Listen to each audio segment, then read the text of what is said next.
Have you ever set some really large goals for yourself, and maybe the goal is, at the end of the year you want to accomplish this? It's a big goal, maybe it's a big sales goal, it's a goal for your team, maybe it's a personal goal. Have you ever set that goal and then realized 3 or 6 months in that you really don't feel any closer to accomplishing the goal than you were at the outset? Well, if you felt like that, you're definitely not alone. I've been there so many different times, and we've been able to change how we manage our goal setting, and it's something that we're currently doing now here in the fourth quarter of 2022. And so I wanted to share the process that we go about setting goals and kind of what we're looking forward to as we look into 2023.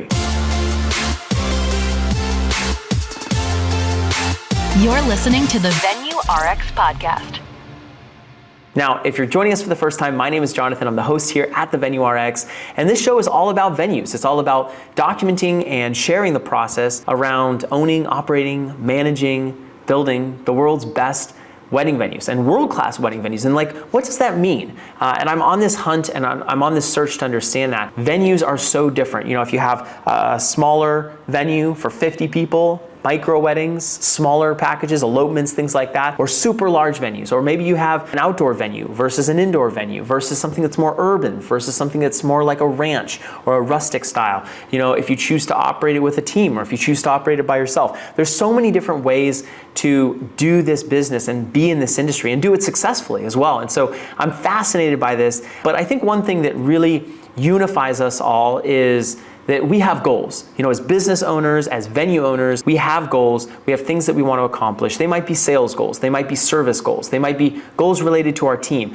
There may be even personal goals that we are setting for ourselves because we really want to spend less time actually in the business, actually, setting up tables and chairs and things like that. And we want to spend more time on the business and refining our marketing and, refining the processes that we're using to serve the couples that we serve. And I know this is true across the board, whether you're running, an urban venue in Chicago or whether you're running a ranch venue out in Texas, you do have these goals. You do have these things that you're shooting for. Now, a common problem that I see and that we've experienced so much as we were coming up in business and even now is just how to set a good goal. There's of course that whole SMART goal setting thing where it's SMART, specific, measurable, all of the different things that the acronym spells out. But for us, me specifically, but us as a team, that never really resonated. It always felt like that was kind of this head exercise that wasn't actually meaningful and didn't actually help us get to the process that we wanted to and get to the goals that we wanted to. And so we'd end up kind of meandering along the path to whatever the big goal that we had set was. And then we realized, gosh, we aren't really anywhere further along than we were at the outset. And that was very discouraging. And for a lot of members of my team who are very practical, including my wife and our director of operations, those very talented women just were like, hey, we need to focus on what we need to do now, what is going to push the ball forward now. And as a leader, I really failed to cast the vision appropriately and divide up the big goal into smaller, more manageable goals that we could accomplish. So I wanted to share with you today something that we're doing right now in hopes that it can help it can help your team, and maybe it's a slightly different way of looking at goal setting that you can take into 2023 and the years beyond for effective goal setting, and just to make sure that you actually accomplish the things that you want to set. So first I want to go off, and I actually have a little presentation here that I'm looking at, but we have 3 things that we're starting to work off of. That is our DO, or our desired outcome, right? It's the big thing that we really want. And what we're looking at this is in a 2 or 3 year window. We're probably going to end up using a 36-month window. So we want 3 years of time. And at the end of 3 years, we're saying this is the state that we want our company to be in. This is the environment that we want to have. This is the company that we want to have. This is the size we want to have. And to set a goal like this, there does need to be specifics. It does need to be crystal clear. I think it most importantly needs to be crystal clear in the mind of the owner, of the visionary, of the person who's kind of setting that goal. But it does need to be something that the team is unified around. And so right now we're actually doing a little bit of an exercise where the team is all getting together. I've given them all this information and I've said, hey guys, let's become unified around this DO, around this desired outcome. What do we want our company to look like in 36 months? How big do you think we can get? What do we need to do to be able to get there, which is the second part. So that's number 2. We have our PMGs. So these are our progress marker goals. And for progress to happen, for these big goals to happen, you have to have a bunch of supporting things to happen in order for the big goal to happen. So for example, for our venue management company, if we wanted to say, okay, we're gonna manage 5 venues in 5 different states at the end of a 36-month period, then we have to ask ourselves the question, what is it gonna take to have 5 venues? What infrastructure do we have to have? How much money do we need to be making? What is the deal structure like for each of the clients? What services do we need to be offering to be able to serve clients in those different areas? Do we need to have corporations in those different states? What does employing people in different states look like, right? Like all of these questions have to be answered. And so when we look at the PMGs, we look at these progress marker goals, they need to be goals that we set that set us up for success, so we know if we knock these certain pins down, it will ensure that in 36 months time, we've got this. So the PMG, what we're looking at is 12-month goals. These are year-long goals, and we might even divide them up into 2 or 3 quarters, something like that, depending on how many there are and depending on how large the goal that we set. I think though that we are going to end up setting something like I just mentioned, where it's like 5 venues, 5 different states. So what is it going to be like? So for example, and I'm just giving you examples of what we're doing, and then you can obviously adapt it to whatever you're doing in your business. But a 12-month goal, if we want to have 5 venues in 5 different states, we need an implementation team, or we need a system to onboard venues fairly quickly so that we can not only have venues in 1 state, in 2 states, in 3 states, but we need to be able to do that and keep all of the other venues running simultaneously. And so to be able to do that, we need an operations team that's going to be really, really strong and is going to be able to support the growth. And not just an operations team nationally, but we need to have that local operations team as well that's going to be able to help support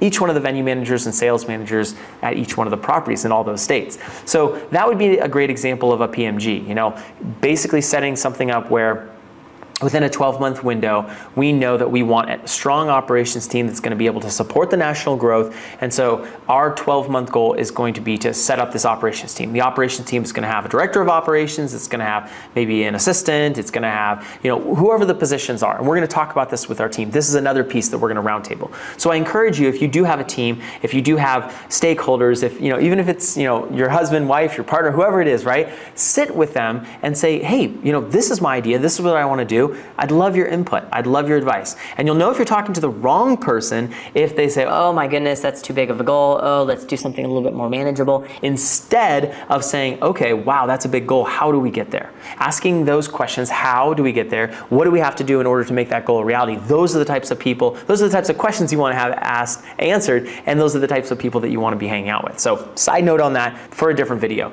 But that's the PMG. So now we have the DOs, we've got the PMGs. The final one and the most micro goal that we're going to be looking at is the MITs, right? These are most important tasks. These are things that we're looking at in a 1 to 3 month window. So these are maybe quarterly tasks that we're going to be doing that we know build into the PMG that then builds into the DO. So these things all ladder up, and what we're looking for when we look at these goals are, we want to make sure that in each one of the goals that we've set in the PMG stage, we are making sure that these MIT goals are tasks that are associated with building whatever that is. So for example, let's go back to our operations example. We might say if we're going to build an ops team that's able to support, this nationwide growth, we need to hire a director of operations, let's say, and that might be our first hire. Or maybe we're going to hire someone to help with HR and hiring and all of the human resource components of the support in all the different states. So that's going to be kind of that first bowling pin, right? That first domino that needs to fall to be able to support that operations team that's going to then support the desired outcome, the DO, right? In a 36-month window. So everything really should ladder up. You want to have trusted people who you can chat with about this, and whether that's a business coach, whether that is someone in your circle who maybe has gone ahead of you in a different area of business who you can kind of bounce some things off of, or whether that's your partner, or whether that is some key employees that you might have. Sitting with your tribe, your group, and saying, hey, this is what I want. I've broken it up into these three different pieces. We're going to now completely almost forget about the DO, right? And we're going to almost completely forget about the PMG. And what we're going to look at is we're going to look at the next month, the next 2 months, the next 3 months, and say, okay, how does everything we do build in to this MIT goal, these tasks that we need to accomplish? to be able to hit that PMG. And so at the point that you accomplish one of those, then you go back to the drawing board and you say, okay, we just knocked down that task. Where are we at? What has changed? Has anything changed? Has the market changed? Has what we're offering changed? Has our pricing changed? Has the package that we offer at our venue changed? Has labor changed? Has there been tax increases? Like all of these different things will play into it, and you can make adjustments at that point. But something important about the timeline of changing goals, as you go through each one of these stages, the DO is the goal that you're going to want to change the least. Far too often I see people who have this big goal, I want to become a real estate agent, or I want to start a venue, or I want to start a business, or I want to switch my business to look like this, whatever the big goal is, and then they end up getting tired of that pretty quickly, and so they change again, and then they change again, and they change again, and what you find is instead of making forward progress, you end up kind of zigzagging and going sideways, and you're over here, and you end up feeling distracted because you're building in all these different directions and you don't have any uniformity in the direction you're going. And I know that is something that I've really struggled with, because I'm like, I'm creative, and like so many of you who are listening to this right now, you're creative, you've got all these ideas of things that you want to do, things that you want to implement on your business, but instead of keeping the main thing, you're, going over here and going over there. And for me, that looks like, we could do this fun thing for our employees, or, we could, add this to our business, or, we could, and all of these shiny objects, even if they relate to the business, they're still shiny objects that are taking away from the big main goal that we have. And so I found myself constantly adjusting. And so we're making that shift.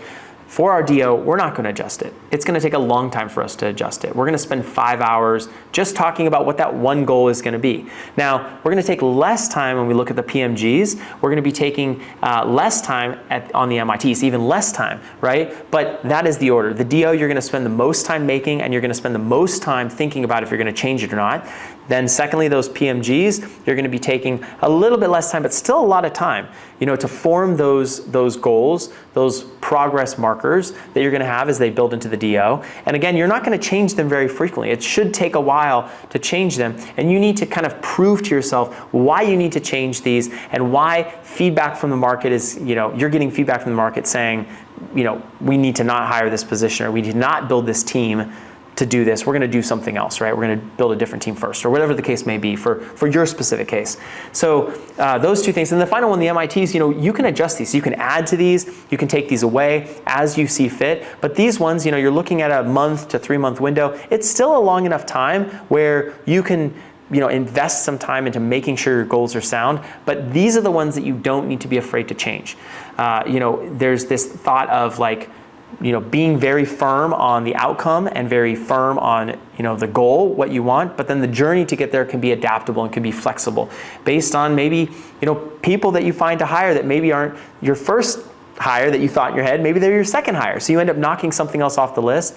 For those MITs, at least what our team is doing is we're going to be a lot more flexible in how we look at those goals. We might add goals, we might take away goals based on how we see the need in the company, and just like the growth that we see, the natural growth based on our marketing efforts and everything else. But those ones are going to be the most flexible. The PMGs, really not as flexible, and the DO, absolutely not flexible at all. So I hope this has helped. Like if you're thinking, again, we're getting here in the final quarter of the year, wrapping up 2022. It's been an insane year for so many of us in the wedding industry, and as we look forward, we need to be thinking, okay, what does our next year look like? How are we ensuring growth? Whether you have a booked calendar, whether you're just starting out, whether you plan on opening next year, regardless of where you're at in the growth cycle of your business, and maybe even you've had your business for a long time, right? And you want to revamp some things and revise pricing and switch up your packages or whatever. You want to start considering what this 36-month goal looks like. And so even if you're going to set the goal at the beginning of the year, you want to start evaluating, okay, where are we at now? Where do I want to be? Where's the desired outcome, right? What's that far off thing? And spend some serious time thinking, what do you want your life to look like personally? What do you want your team to look like? What kind of money do you want your team making? What type of money do you want to be making yourself? What type of clients do you want to serve? How many clients do you want to serve? All of these different things play into that big desired outcome. So really take that time. And I don't think here at the end of October, November time, I don't think that it's too early to start thinking about that. Give yourself a month or so that you can go into goal setting time, where people are typically doing it at the beginning of the year, with a really, really strong understanding of what you need to be doing, what you want to be doing, and where you'll feel really fulfilled. And ask yourself some of those tough questions as you go along. Definitely does that. So we'll talk about some of those questions in another video. I hope this has been helpful, just sharing what we're doing, how we're revamping our company, the types of goals we're setting, and what we're looking to do as we expand our company. And I wish you guys the best. Like, support anything that we can do to help cheer you on as you're building your venue, as you're building your business in this industry. It's a tough industry, and that's why our podcast is here. Like, we want to support those efforts. So if you ever want to reach out at all, you can reach us at thevenuerx@gmail.com. You can also go to the Venue RX on Instagram and just send us a DM. We are in the process of responding to some of the DMs that we've received in video form. So you're going to actually see some of those. We've seen some people ask questions about zoning, financial stuff, pricing, all sorts of different things that we have. And I have a short list. It's not too long, thankfully, yet, but we're looking to answer more of those questions. We're looking to be more of a service for our industry. So thank you so much for listening. And remember to subscribe and share this with someone if you feel so led. All right, that's it for this video. We'll see you in the next one.